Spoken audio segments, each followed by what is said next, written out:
जय श्री राधा माधव। सद्गुरुदेव भगवान की जय हो। पूज्य श्री भाई जी की पुस्तक से गीता जी में श्री भगवान कहते हैं, जिसने अपना चित्त मुझ में अर्पित कर दिया है वह मुझे छोड़कर ब्रह्मा जी का पद, स्वर्ग का राज्य, समस्त भूमंडल का चक्रवर्तित्व, पाताल आदि देशों का आधिपत्य, अणिमा आदि योग की सिद्धियां तथा मोक्ष कुछ भी नहीं चाहता। यहाँ पर कोई कह सकता है कि यह तो नामी के स्मरण की कथा है, यहाँ नाम की कौन सी बात है। इसका उत्तर यह है कि नाम से ही नामी का पता लगता है।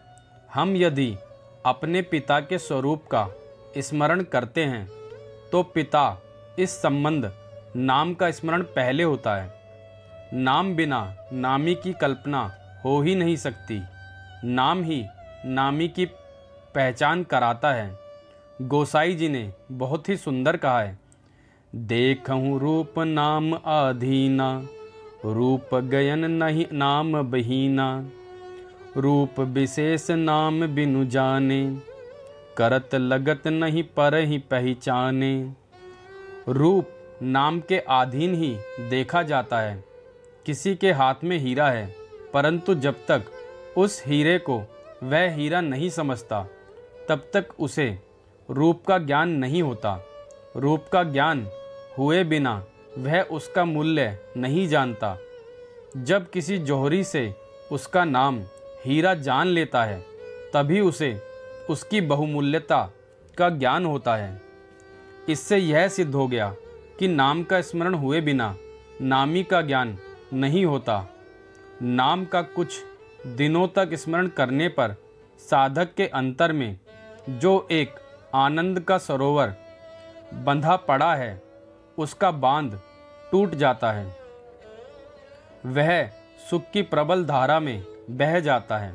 उस समय उस नाम रस के सामने उसे सब रस फीके मालूम होने लगते हैं। वह जोर से पुकार उठता है कि पायो जी मैंने राम रतन धन पायो, पायो जी मैंने राम रतन धन पायो। नाम की सुंदर चिंतामणि मुझे मिल गई। अब मैं इसे हृदय और हाथों से कभी नहीं जाने दूंगा। वह ऐसा क्यों कहता है? इसलिए कि उसे इसमें वह सुख मिलता है जो बड़े बड़े विषयी सम्राटों को भी नसीब नहीं होता।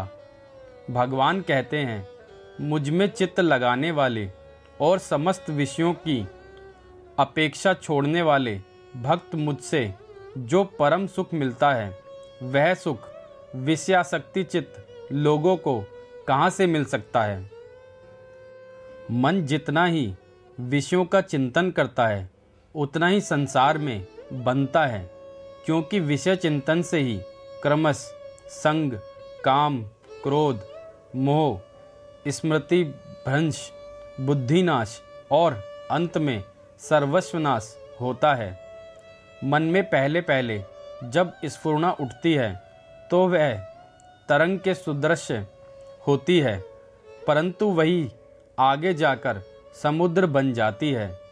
इसीलिए अपना कल्याण चाहने वाले लोगों को चाहिए कि वे मन में विषयों के बदले धीरे धीरे भगवान को स्थान दें। उपयुक्त युक्तियों के द्वारा नाम स्मरण करें। एक दृढ़ अभ्यास का नशा करने के लिए उसके विरोधी दूसरे अभ्यास की ही आवश्यकता होती है। अन्यभ्यास सत विषय के चिंतन में पहले पहले मन ऊबता है, अकुलाता है और झल्लाता है, परंतु दृढ़ता के साथ अभ्यास करते रहने पर अंत में वह तदाकार बन ही जाता है। इसीलिए हठ से भी मन को परमात्मा के नाम स्मरण में लगाना चाहिए। नियम कर लेना चाहिए कि मन से इतने नाम जप प्रतिदिन अवश्य करेंगे। कम से कम उतना जप तो प्रतिदिन होना ही चाहिए।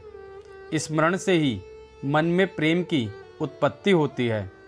एक स्त्री अपने नेहार में है, उसका पति वहाँ नहीं है। पति का रूप उसके सामने नहीं है, परंतु पति का नाम स्मरण होते ही उसका मन प्रेम से भर जाता है। जय श्री राधा माधव।